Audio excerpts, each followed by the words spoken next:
What's going on, guys? Welcome back to another adventure, another episode of everything I watched for the month, August edition. And we got a bunch of movies that we're going to dive into, so we're not going to waste any time. As always, quickly before we begin, hit that subscribe button, hit that like button, drop some comments down below. I want to know what you watched for the month of August. And now, let's dive in to all that good stuff. We kick things off on August 5th, watching movies on the plane ride home from Amsterdam. We started with The Hurricane, a biopic about a wrongly accused man sent to prison for life for the simple crime of being black. A harrowing and at times disgusting look at some people's bigotry and the love of good people coming together to overcome it. Denzel Washington gives an absolutely stellar performance in this. I loved every second of this movie and was wiping away tears by the end of it. Then I watched We Bought a Zoo, a fun little dramedy about a widower unable to deal with his grief who uproots his children and buys a house that comes with a fully operational zoo that he must now tend to. It's sappy and overly sentimental, but it's a solid plain movie to help pass the time that's elevated thanks to some solid performances from Matt Damon and Scarlett Johansson. And I rounded out the plane ride watching again Enter the Dragon. If you watched my video last month, you know I watched this movie on the flight to Paris, and so of course I had to watch it again on my flight home because that's how much I love this movie. This movie fucking rules, and you should absolutely watch it if you haven't already. What are you waiting for? Stop this video and go watch it because that's how fucking good it is. The 6th was another 3-day movie marathon as I found out I got COVID. Two-time COVID champ over here now. We started the day with They Clone Tyrone, about a town that comes to realize they are part of a secret government experiment. The trio of leads are all absolutely hilarious, especially John Boyega and Jamie Foxx. They're just so freaking funny in this movie. And following them as we upturn and reinforce all of the great tropes of this sci-fi government conspiracy tale, it's just... oh my God, this movie was so fantastic. I was so excited for this movie to come out, and I was really hoping that it wasn't going to disappoint and it was going to be everything that I hoped it would be, and it absolutely was. Just an absolutely such a fun movie. You should definitely check this one out if you haven't. One of the good movies to come out of Netflix this year. Then I watched Leon the Professional, a movie I absolutely should have seen by now. A terrific action thriller with a wonderfully restrained performance by Jean Reno and a batshit off the walls one by Gary Oldman. He is just so funny in this movie and absolutely makes this movie just freaking so good. The story treads very close to the line of being wildly inappropriate considering its subject matter, but I was honestly expecting so much more worse after hearing the vitriol that's been spewed about this movie that I see online in regards to Portman and Reno's relationship. But while it isn't great, and definitely toes the line at times, I still don't think it's one of those things that ruins this movie for me. This movie is wildly violent and crazy and fun, and I really thoroughly enjoyed it. And then I finished the night watching River Wild with my wife, a Netflix remake of the 90s B-movie classic. This was not great. A formulaic, paint-by-the-numbers thriller about a group of river rafters whose past comes back to haunt them. It's derivative, painfully boring at times, and an absolute slap in the face to the white-knuckle thrill ride that is the original.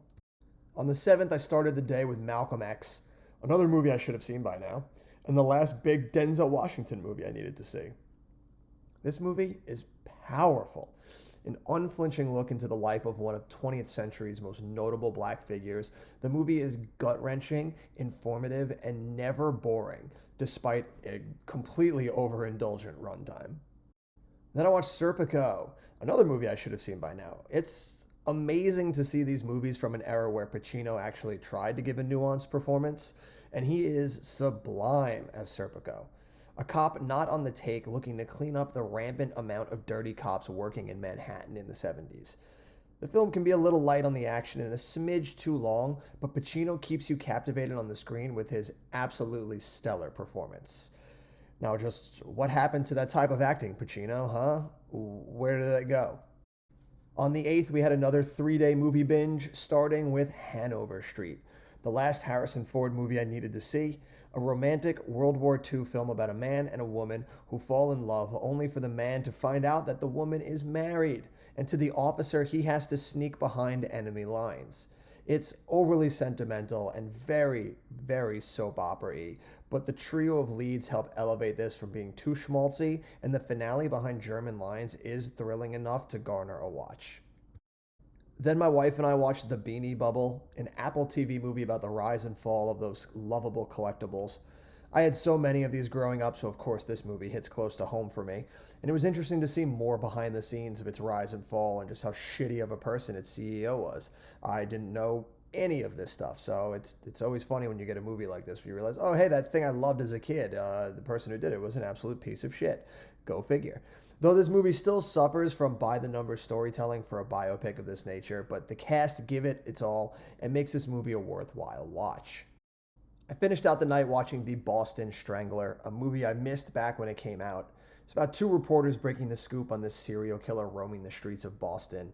It's tense with some great scenes of atmospheric dread, but the movie is a super slow burn, and you could pinpoint to a T every bit of Hollywood fiction injected into the story to make it a more thrilling adventure. It doesn't actively hurt the movie, but you can definitely see where they took their liberties, and it just kind of like actively hurts the enjoyment of this movie at times.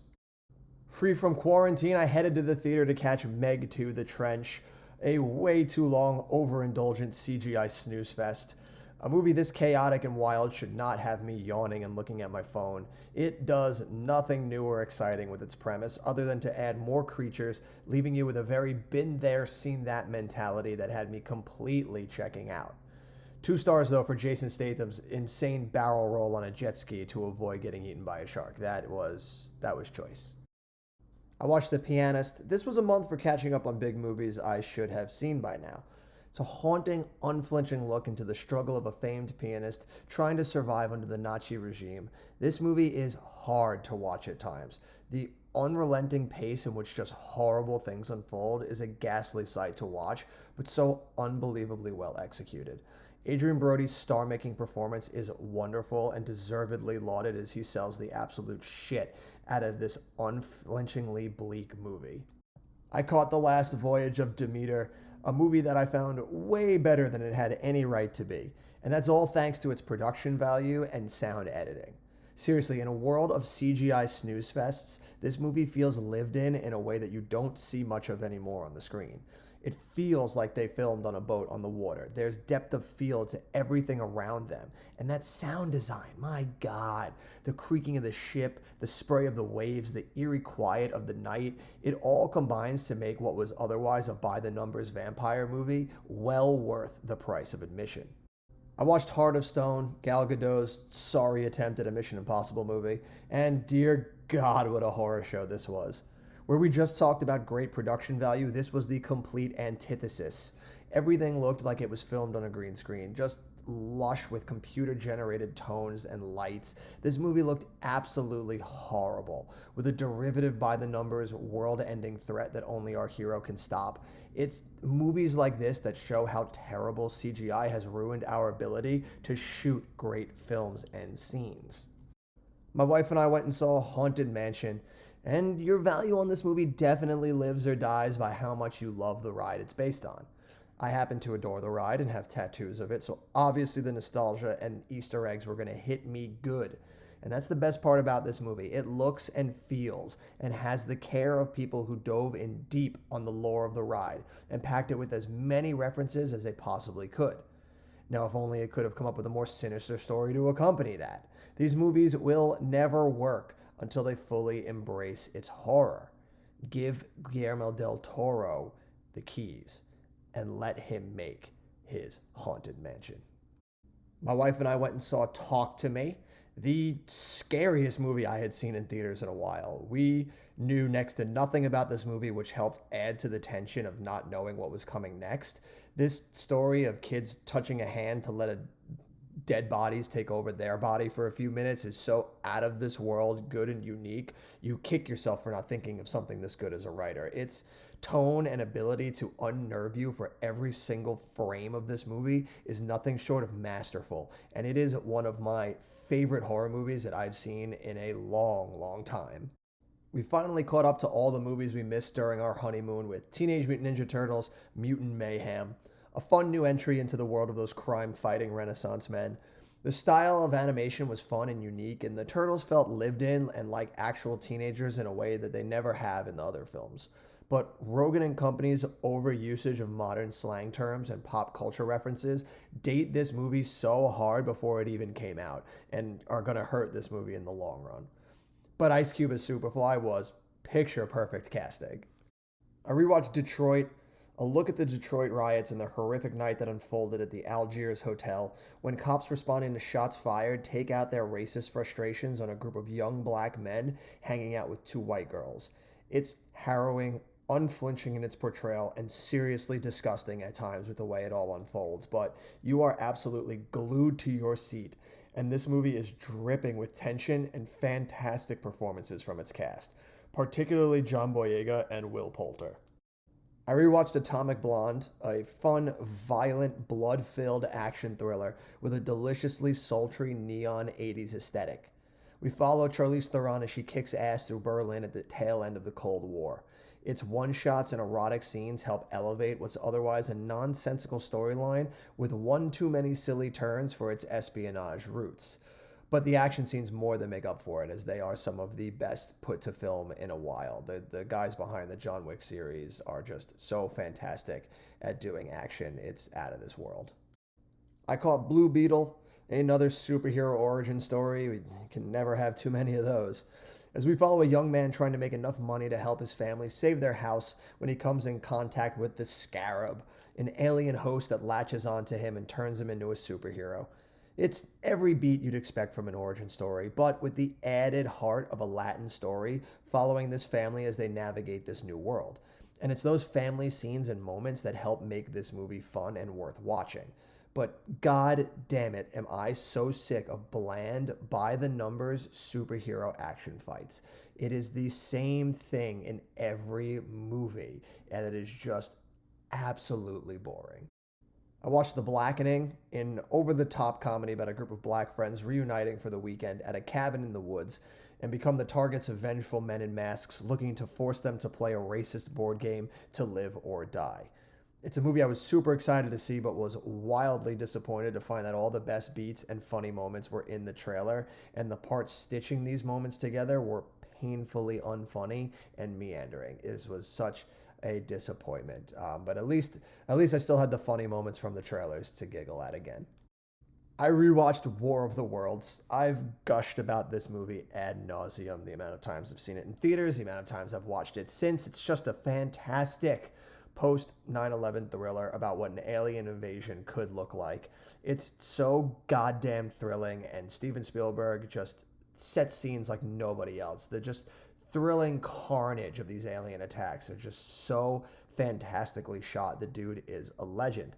And seeing Tom Cruise play a smarmy, terrible person is just a fantastic turn from his normal everyman superhero like the Mission Impossible films. Like him and Spielberg together just create magic. I watched Hackers, a silly 90s thriller about a group of kids testing the limits of cybersecurity in the early ages of the internet. It's hilariously dated, but at times prophetic look at what hacking would become in the modern era of the internet. But for fuck's sake, is this movie too silly for its own good at times? It's over the top hangout area for the kids, strange fashion sense even for the 90s, and just an absolutely nonsensical game of cat and mouse between our villain and the kids. And the villain just, oh my, I don't even know where to begin with the villain. Fucking movie. The acting is all over the place. It's not a movie I'll ever revisit, but it's good enough for a one-time watch if you've never seen it, just for the hilarious, like, quintessential 90s aspect of it.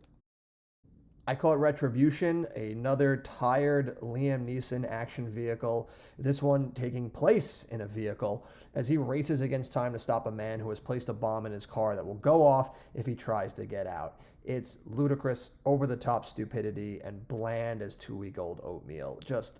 Please, just stop, Liam. Just stop doing these. I watched Strays, a painfully dull and unfunny movie about a dog abandoned by his owner who teams up with some strays to find his owner and bite his dick off. Yeah. It's It's got every stupid, unfunny trope and bit that you'd expect from a movie this stupid. Like, I just picture the writing room for this was just two dudes who got high and they were like, dude, like, what if, like, when dogs talk to each other, like, one of them looked at the other one and just commented on, like, his sweet dick. And they're like, yeah, man, write it. It's going in there. Like, that's the level of just awful stupidity and terrible writing that is just chock full in every scene in this movie. It is just torturous. And I feel so bad for Jamie Foxx, who deserves so much better than this movie. I watched You Are So Not Invited to My Bat Mitzvah, a surprisingly warm-hearted and funny coming-of-age story about two girls both vying for the same boy's affection. I mean, it has all the hallmark beats you'd expect from this story, but the charming performance of Adam Sandler's daughter, I can't remember what her name is off the top of my head, was enough to help make this movie stand out from the pack. Because I was worried this movie would be too much of Adam Sandler's usual batch of lowbrow shtick, and that thankfully wasn't the case at all. He is not much of a presence in this movie, and when he is very tame and doesn't take away from the other performances to make it about him. This is very much about this young girl's story, and it stays much better and heartwarming for it by avoiding Adam Sandler's usual pratfalls of gags. And then my wife and I finished off the month with Vacation Friends 2. I enjoyed the first one enough, but we absolutely did not need a sequel, and every frame of this movie proves why. It's over-the-top stupid, with raucous debauchery that tries to go for like empty laughs that are just uninspired and not funny. And the premise this time around is too stupid to hold any water. Like, it's just so fucking dumb. Thankfully, all of its leads are charming enough to keep this movie from completely sinking, but not by a wide margin.